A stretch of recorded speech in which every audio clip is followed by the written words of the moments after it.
You reply the way you normally do, but a little shorter. You never announce that you are pulling away, but she notices almost immediately. She asks whether you are okay or finds a small reason to check where she stands with you. When a woman is afraid of losing you, she often becomes sensitive to changes that would mean nothing coming from someone else. A slower reply, less eye contact, or one unusually quiet conversation feels important because your attention has become emotionally valuable to her.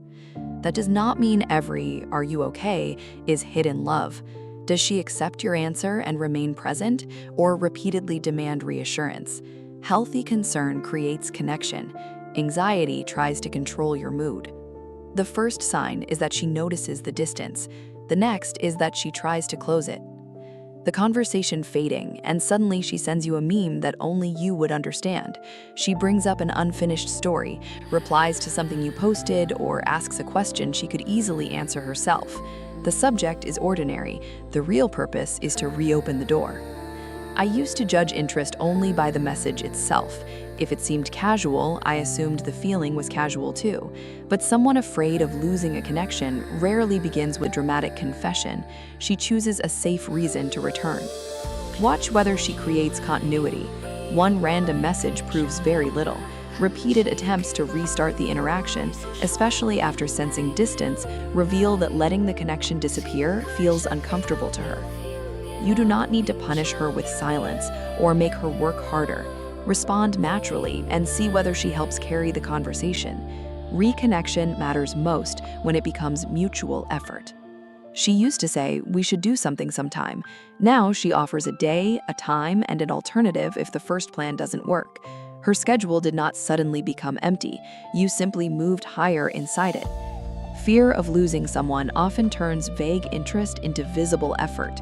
She replies before the conversation dies, protects time for you, or stops assuming you will always be available later. She understands that a connection cannot survive indefinitely on potential. This is where many men confuse urgency with investment. One intense evening followed by another week of uncertainty is not a priority shift. Look for practical consistency. Does she make room for you, follow through, and help solve the small obstacles that keep you apart? Real fear of losing you does not only make her want your attention, it makes her protect the opportunity to see you again. If you want a clear system for separating real investment from mixed signals, the Female Signals Playbook is linked below, with the current 25% discount already applied. You misunderstand each other. The conversation becomes tense, and for a moment, it would be easier for both of you to disappear. But instead of trying to win, she comes back and says, "I don't want this to become something bigger than it is." When the connection matters, being right becomes less important than repairing it. She explains what she meant, listens to your side, or takes responsibility for the part she handled badly. The fear of losing you makes unresolved tension feel more expensive than a bruised ego. I learned this the hard way. Chasing someone after every conflict is not repairing a relationship. Repair requires two people. Do not accept disrespect simply because she returns with affection. The meaningful sign is not that she hates conflict, it is that she protects the connection while still addressing the problem. And when she cannot find the perfect words, her emotions may reveal what her pride is hiding. Another woman laughs at something you say, and her expression changes for half a second. Later, she casually asks who that woman was, whether you are dating anyone, or why you suddenly seem so busy. She tries to sound relaxed, but the curiosity arrives with unusual precision. Jealousy can appear when she realizes your attention is not guaranteed. The possibility of someone else taking your place forces feelings into the open. But jealousy alone is not proof of healthy attraction. It can also come from insecurity, competitiveness, or a desire to keep access to you without offering commitment. Do not manufacture jealousy to test her. I once thought competition revealed the truth faster. Usually, it only creates anxiety and makes the interaction less honest. Look for what accompanies the reaction. Does she become clearer, warmer, and more invested? Or does she simply try to restrict you while remaining unavailable herself? Concern can reveal attachment. Control reveals a different problem. She begins mentioning you to people who matter to her. Her closest friend already knows the story you told last week.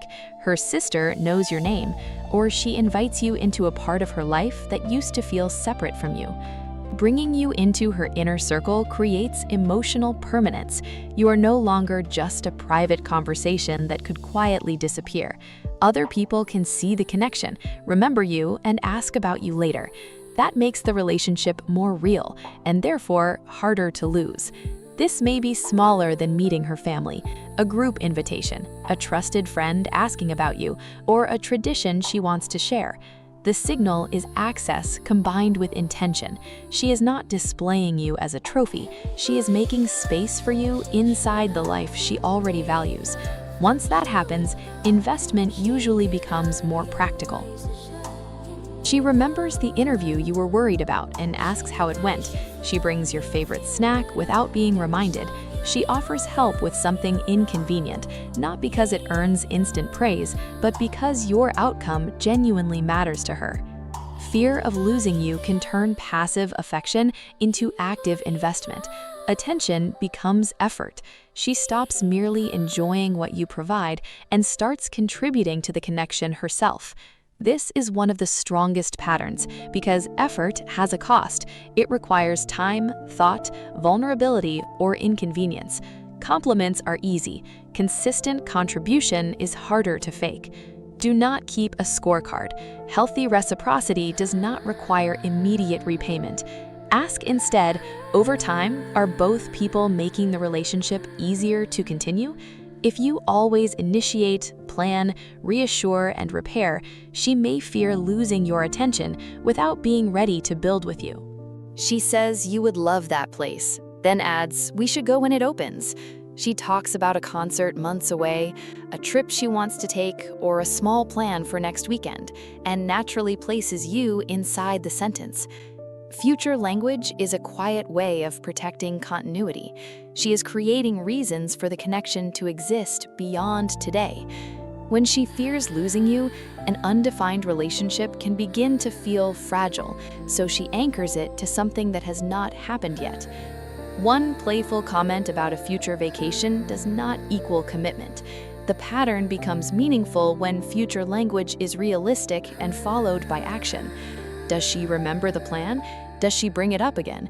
Does she make decisions that assume you will still be part of her life? Promises can create a beautiful illusion.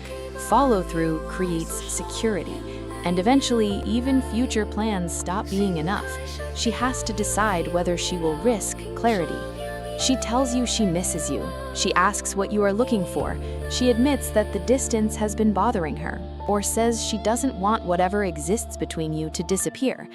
The woman who once protected herself with ambiguity finally risks receiving an answer she may not like.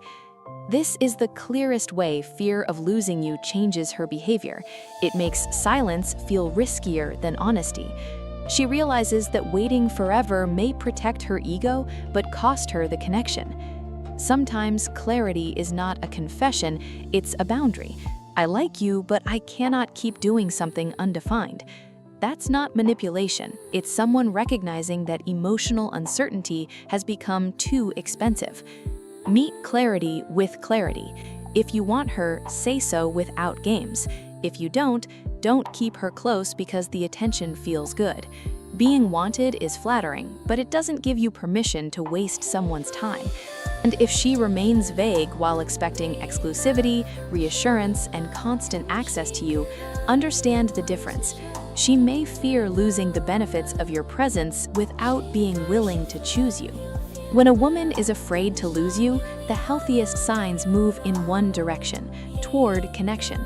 She notices changes in your energy, reopens fading conversations, makes you a real priority, repairs tension, lets her jealousy become honest communication, brings you into her world, invests effort, includes you in her future, and eventually risks clarity.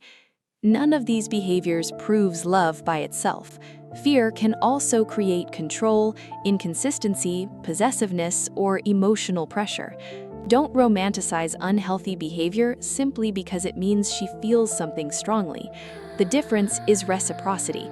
Healthy attachment gives both people more honesty, safety, and choice. Unhealthy fear tries to remove your freedom so the other person can feel secure. You should never have to pull away on purpose to discover whether someone cares. Pay attention to what happens naturally when life creates a little distance. Does she move toward communication and mutual effort, or only react when she feels her access to you disappearing? If you want a practical way to separate real emotional investment from friendliness, anxiety, and mixed signals, the Female Signals Playbook is linked below.